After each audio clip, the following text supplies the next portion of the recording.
আমাদের সন্ধ্যাবেলা good afternoon. আমরা তোমাদেরকে সব বানানো কেকের রেসিপি দেখাবো। ওকে ওদিটা এটা কি বানাচ্ছো?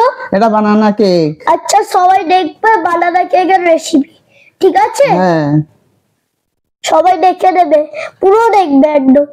বানানা কেক তৈরি করার জন্য এই যে চিনি নিয়েছি, চিনিটাকে গুঁড়ো করে নিয়েছি, গুঁড়ো করেই চেলে নিলাম। এই বাটিটাই মাপে ময়দা নিয়েছি, এক বাটি ময়দা এক বাটি চিনি। দেখো চিনিটাকে চেলে নিচ্ছি, চেলে নিয়ে ওকে আস্তে আস্তে চালতে হবে, কেন চিনিটা একটু হয়ে যায়, মিক্সারে বাটলে শক্ত মতন হয়ে যায়। আর দেখো চেলে নিলাম, কত গোটা চিনি ছিল, ফেলে দিলাম ওটাকে। আর দেখো কত গোটা চিনি আছে। এবার ওর মধ্যে ময়দাটাকে দিয়ে চেলে নেব। ওই বাটির চিনি, ওই বাটির এক বাটি ময়দা চেলে নিলাম। ওটা ময়দাটাকে চেলে নিচ্ছি। বেকিং পাউডার দিলাম হাফ চামচ। এটা বেকিং পাউডার? হ্যাঁ। আর বেকিং সোডা দিলাম বেকিং সোডা? হ্যাঁ এটা দেখতে লাগে। হ্যাঁ। তারপর 3টে কলা দেব। এটা কলা? হ্যাঁ এটা কলাটাতে দিয়ে তো বানানা কেক। ও কলা দিয়ে বানানা কেক। হ্যাঁ এই যে মিক্সারে করে একটু ঘুরিয়ে নিলাম, গোটা থাকলে একটু হয়ে যাবে, মিহি হয়ে গেছে। আর এটাকে দিয়ে মাখাবো। হ্যাঁ যেই বাটিটাতে ময়দা নিয়েছিলাম ওই বাটিতে হাফ বাটি তেল নিলাম, রিফাইন অয়েল নেবে, ঠিক আছে? তোমরা বাটারও দিতে পারো। এবার ওই বাটিতে হাফ বাটি দুধ দিলাম, দিয়ে আস্তে আস্তে করে মিক্স করব, যেরকম লাম্পস না থাকে, মানে একটু গোটা থাকবে কোথাও, ওই জন্য আস্তে আস্তে করে। আবার দেখবো যে কতটা দুধ লাগে, আস্তে আস্তে করে দুধ দেবো। আমার পুরোটাই দুধ লেগে গেল, হাফ বাটি গুলে নিলাম। দেখো ঠিক এরকম ব্যাটারটা হবে। হ্যাঁ। তারপরে এবার কেকের বাটিতে একটু তেল মাখিয়ে নিলাম যেন কেকটা না ধরে। তারপরে একটুখানি ময়দা দেবো। হ্যাঁ একটু ময়দা দেবো, ময়দাটা দিয়ে চারিদিকে ঘুরিয়ে নেব। ময়দা দিয়ে চারিদিকে ঘুরিয়ে নেব? হ্যাঁ, নাহলে কেকটা জড়িয়ে যাবে তো। আচ্ছা এবার বুঝতে পেরেছি। হ্যাঁ তারপরে এর মধ্যে যেটা এক্সট্রা ময়দাটা থাকবে ওটা ঝেড়ে দেবো। এটা ঝেড়ে দেবে? হ্যাঁ ঝেড়ে ফেলে দেবো।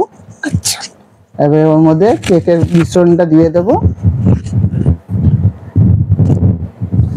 কেকের মিশ্রণটা দিয়ে দিলাম পুরোটা। এটা হাফ পুরো ভরবে না। এটা কি? এটা কেক তৈরি ব্যাটার। তৈরি ব্যাটার? হ্যাঁ এটাকে বলে তৈরি ব্যাটার। এটা কেকের ব্যাটার, মানে এটা যে হ্যাঁ এটা কেক তৈরি হবে।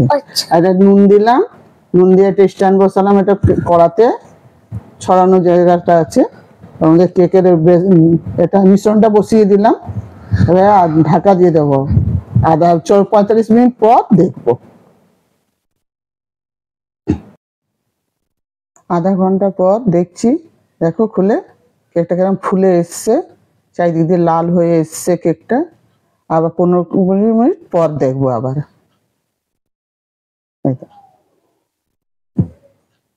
হ্যাঁ এই 15-20 মিনিট পর দেখছি, দেখো কেকটা হয়ে এসছে। দেখো হ্যাঁ চারিদিকে দেখো যেরকম লাল হয়ে গেছে, চারিদিকে ছেড়ে দিয়েছে। এটা হয়ে গেছে একটু? হ্যাঁ না পুরোটাই হয়ে গেছে দেখো। আচ্ছা এই দেখো পুরো হয়ে গেছে। একটা কাঠি নিয়ে দেখছি, টুথপিক, কেকটা একদম পরিষ্কার, দেখো শুকনো একদম লাগেনি, মানে হয়ে গেছে। হ্যাঁ এবার কেকটা তৈরি হয়ে গেছে। এই দেখো দেখছো? এবার অফ করে ঢাকা দিয়ে রেখে দেবো। ঢাকা দেবে এবার? হ্যাঁ ঢাকা দিয়ে ঠান্ডা হবে, তারপরে কেকটা বের করব। আচ্ছা আধা ঘন্টা ঠান্ডা হয়ে যাওয়ার পর আধ ঘন্টা পর বের করছি। আর দেখো কেকটা কি সুন্দর ছাড়িয়ে দিচ্ছে চারিদিক দিয়ে। এই আমার এই কেকটা তৈরি করার জন্যে 1 ঘন্টা 10 মিনিট লেগেছে। আর দেখো কি সুন্দর তেল দিয়েছিলাম আর ময়দাতে লাগিয়েছিলাম বলে কি সুন্দর কেকটা বেরিয়ে আসলো। দেখো একটু লাগেনি টিনটা, কি সুন্দর গোটা হয়েছে কেক, সুন্দর বেরিয়েছে। হ্যাঁ দেখো কেকটা কেটে দেখাচ্ছি, দেখো কি সুন্দর নরম হয়েছে। হ্যাঁ নরম তো লাগছেই।